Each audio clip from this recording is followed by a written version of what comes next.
Setelah sukses menampilkan aksi drone LED Vision pertama di Indonesia, kali ini pemerintah kota Pemkot Palembang di bawah pimpinan Pecuwali Kota Palembang, Dr.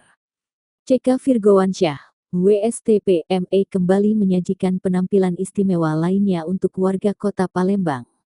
Dengan berlokasi di pelataran Benteng Kuto Besak BKB Palembang, Pecuwali Kota Palembang, Dr.